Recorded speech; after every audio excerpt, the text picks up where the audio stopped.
नमस्कार दोस्तों, मैं श्रवण आप सभी का स्वागत करता हूं अपने YouTube चैनल परीक्षा रात्रि पर। आज हम ऋग्वैदिक कालीन सामाजिक जीवन को जानने का प्रयास करेंगे। यहाँ पर सामाजिक और सांस्कृतिक जीवन कैसे थे इस पर बात करेंगे, तो आप सभी बने रहिए, कॉपी कलम निकालिए, नोट करते रहिए और साथ ही समझते रहिए। तो देखिए ऋग्वैदिक कालीन सांस्कृतिक जीवन की यदि बात करें, यहाँ पर समाज कैसा था तो कबीलाई ढांचा पर आधारित थे। समाज कैसा है तो कबीलाई ढांचा पर आधारित समाज।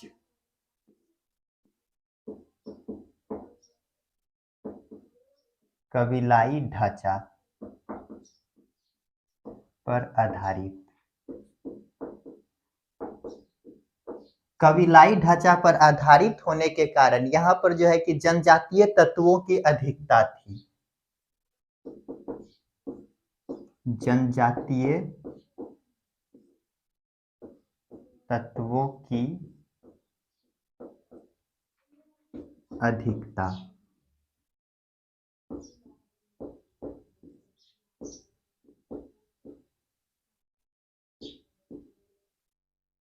यदि समाज को यहाँ पर देखिए, समाज, ये जो समाज है ये जो है कि यहाँ पर बहुत देववादी है, बहुत सारे देवताओं को मानते हैं।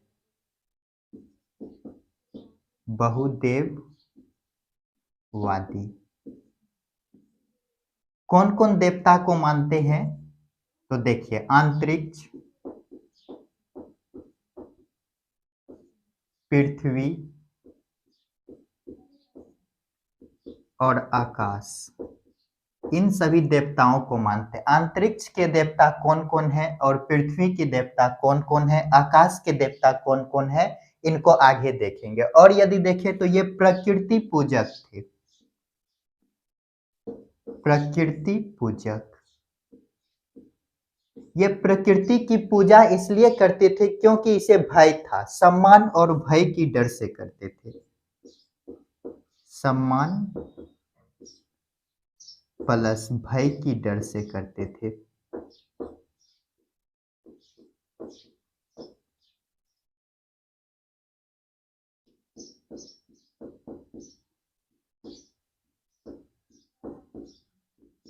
इसे लगता था यदि हम प्रकृति की पूजा नहीं करेंगे तो हमारे साथ कुछ भी हो सकता है। और यदि यहाँ पर देखिए, ये जो समाज है यहाँ पर जो है कि इहलोक, परलोक, मूर्ति पूजा, मोक्ष जैसे संकल्पना नहीं थे।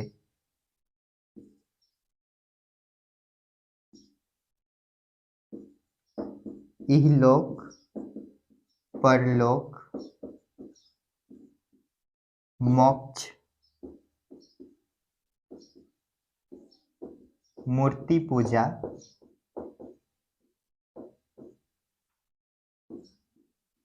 नहीं थे। यदि यहाँ पर आग्निक कर्मकांड की बात करें, आग्निक कर्मकांड, यहाँ पर आग्निक कर्मकांड जो थे सहज और सुलभ था। सहज प्लस सुलभ।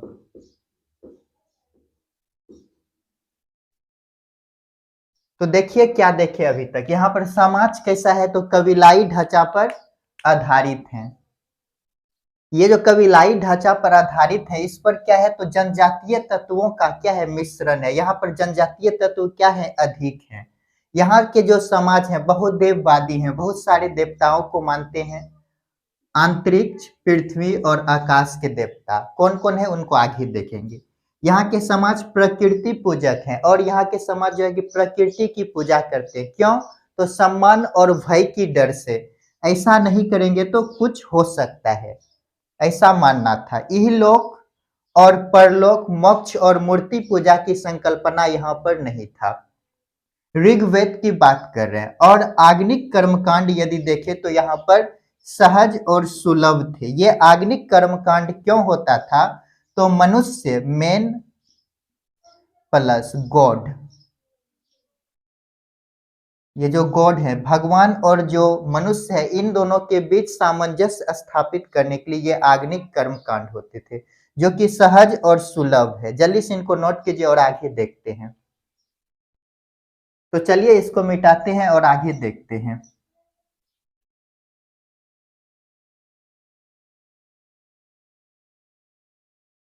हेडिंग दीजिएगा कुछ देवताओं के नाम।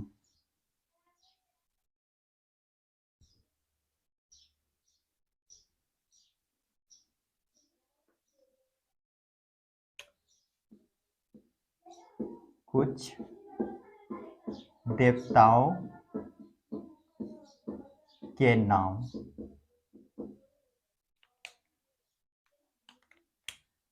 आंतरिक, अंतरिक्ष, पृथ्वी और आकाश के देवता कौन कौन है। यदि अंतरिक्ष देवता, पृथ्वी और आकाश की देवता की बात करें तो अंतरिक्ष की यदि देवता देखें तो इंद्र, मारुत, रुद्र और वायु। और यदि पृथ्वी की देवता की बात करें तो ये कौन हो जाएगा, अग्नि, पृथ्वी, उसके बाद सोम, बृहस्पति। और यदि आकाश की देवता की बात करें तो ये कौन हो जाएगा, सूर्य, वरुण, उषा और विष्णु।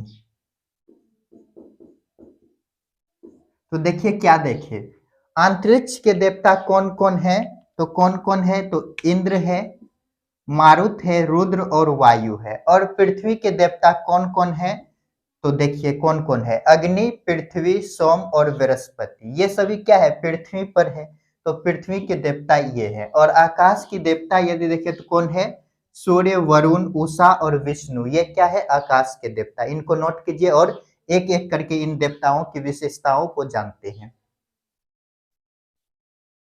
चलिए इनको मिटाते हैं और इन देवताओं की विशेषताओं को देखते हैं।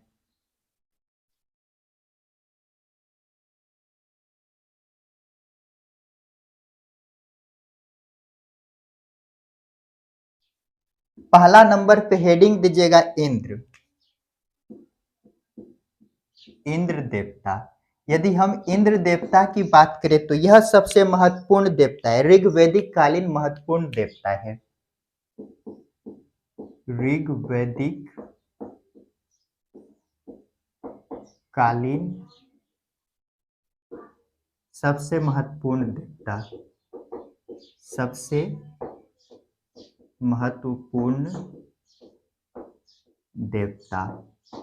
सबसे महत्वपूर्ण क्यों है, क्योंकि इसके लिए 250 श्लोक हैं, सूक्त हैं, 250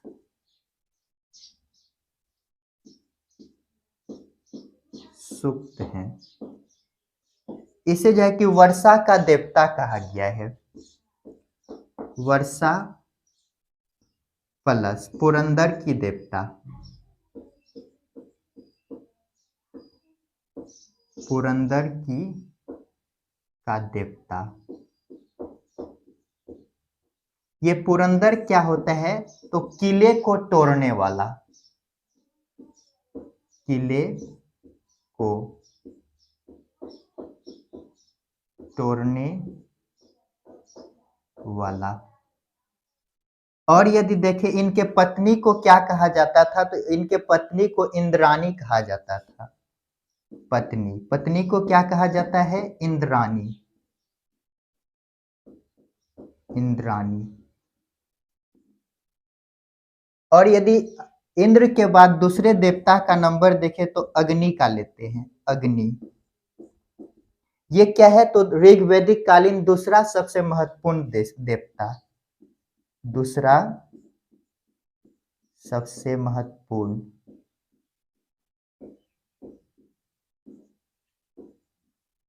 देवता।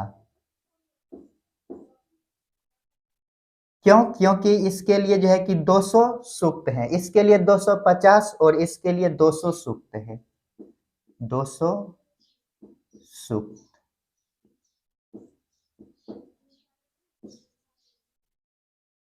ये जो अग्नि जो है ये मनुष्य और गॉड के बीच, भगवान के बीच क्या करते थे, सामंजस्य स्थापित करते थे। तो मनुष्य और ईश्वर ईश्वर के बीच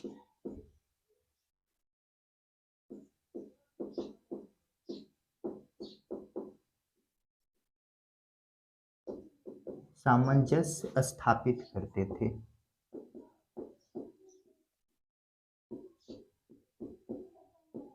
ये सामंजस्य कैसे स्थापित करते थे, तो यहाँ पर क्या करते थे, यहाँ पर पृथ्वी पर क्या होता था, होम जाप। क्या होता था, होम जाप। ये होम जाप कौन कराते थे, पुरोहित वर्ग, ब्राह्मण। तो यहाँ पर ये मनुष्य जो है, मनुष्य, और यहाँ लिख लेते हैं ईश्वर।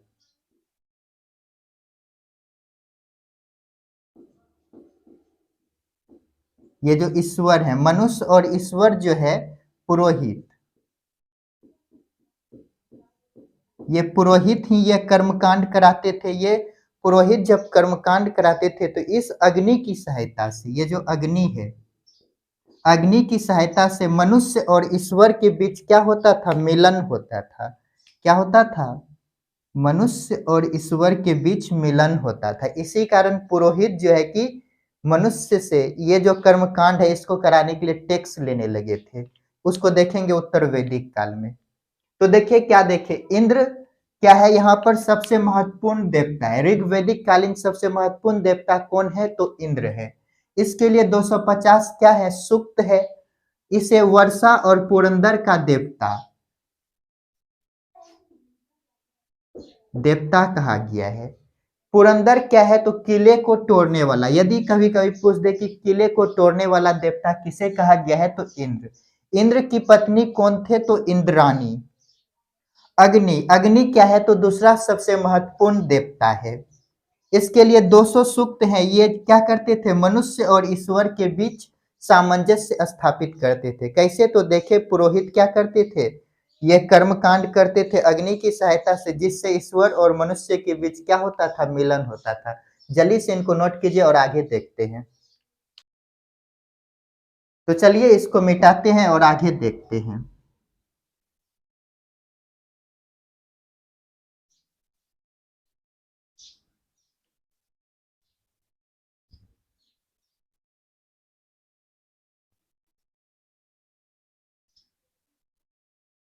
हेडिंग दीजिएगा वरुण। ये जो वरुण देवता है यह तीसरा सबसे महत्वपूर्ण देवता था। तीसरा सबसे महत्वपूर्ण देवता। इसके लिए कितने मंत्र हैं, तो 30 मंत्र है। ये क्या करते थे, तो इसे वर्षा, नदी और समुद्र का देवता कहा गया है। वर्षा, नदी, नदी, जल प्लस समुद्र का देवता, समुद्र का देवता।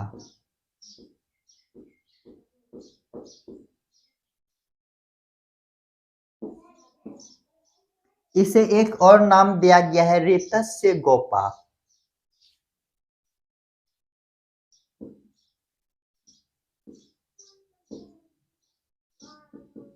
ऋतस्य गोपा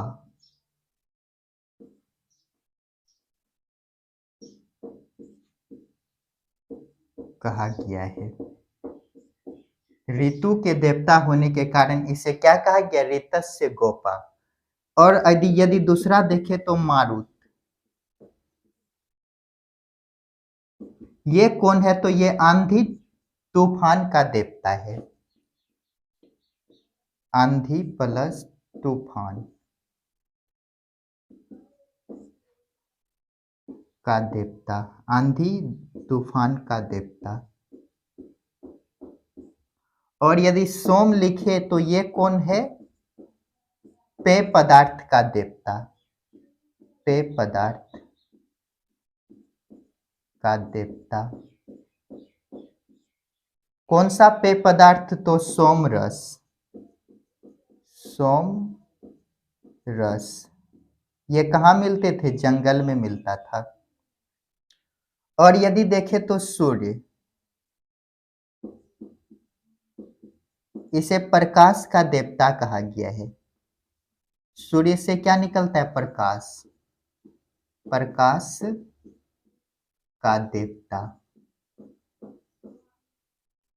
तो देखिए क्या देखिए, तीसरा सबसे महत्वपूर्ण देवता कौन है? तो वरुण। इसके लिए कितने मंत्र हैं? 30 मंत्र है। इसे नदी, जल और समुद्र का देवता कहा गया है। इसे ही क्या कहा गया? ऋतस्य गोपा। ये क्या है? ऋतु, ऋतु जो है मौसम, इनके क्या कहा गया? देवता कहा गया। ऋतस्य गोपा, ऋतु के देवता। और यदि दूसरा देखें तो मारुत, ये कौन है? तो आंधी तूफान का देवता है। और सोम, ये क्या है? तो पेय पदार्थ का देवता, सोम रस, जो कि क्या होते थे? नशीले, इंद्र ग्रहण करते थे इसे। तो सूर्य, सूर्य क्या है? प्रकाश का देवता। इनको नोट कीजिए और आगे देखते हैं। तो चलिए इसको मिटाते हैं और आगे देखते हैं।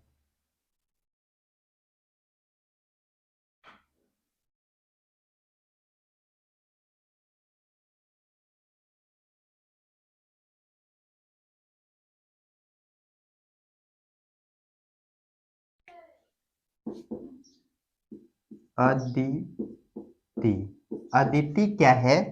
तो इसे देवताओं की मां कहा गया है।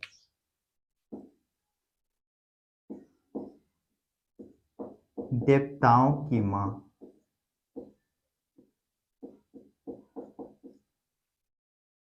और यदि दूसरा देखिए, दृश्यना, ये क्या है? तो विष्णु की देवता,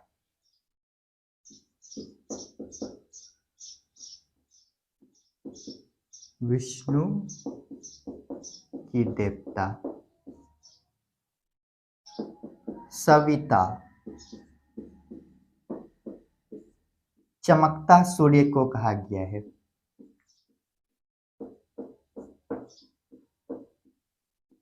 इसे ही कहा गया है गायत्री मंत्र।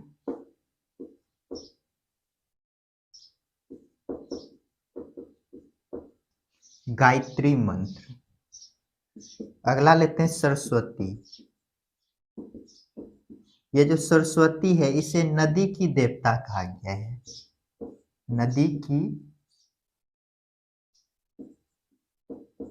देवता। और अगला देखते हैं आश्विन। आश्विन, ये आश्विन कौन है? तो इसे चिकित्सा का देवता कहा गया है। चिकित्सा का देवता। और यदि देखें पूषण, ये कौन है? तो पशु और औषधि के देवता, पशु प्लस औषधि के देवता। तो देखिए क्या देखिए, अदिति, अदिति कौन है? तो देवताओं की मां, देवताओं की मां जो है उसे क्या कहा गया है? अदिति। दिशना, ये कौन है? विष्णु की देवता है। सविता, ये सविता कौन है? चमकता सूर्य, गायत्री मंत्र को कहा गया है। और सरस्वती नदी की देवता को कहा गया है। आश्विन, ये कौन है? तो चिकित्सा का देवता है। और पूषण किसे कहा गया है? पशु और औषधि के देवता को कहा गया। जल्दी से इनको नोट कीजिए। ये जो दिशना है, इसे कहा गया है विष्णु, विष्णु नहीं, बृहस्पति की देवता, बृहस्पति की देवता। तो दोस्तों आज के लिए इतना ही, मिलते हैं नेक्स्ट क्लास में जिसमें हम उत्तर वैदिक कालीन सांस्कृतिक जीवन को जानने का प्रयास करेंगे। तो आप सभी खुश रहिए, पढ़ते रहिए, अपने माता पिता का सम्मान कीजिए और यदि मेरा वीडियो आप सभी को पसंद आता है तो लाइक शेयर सब्सक्राइब साथ ही कमेंट कीजिए। मिलते हैं नेक्स्ट क्लास में।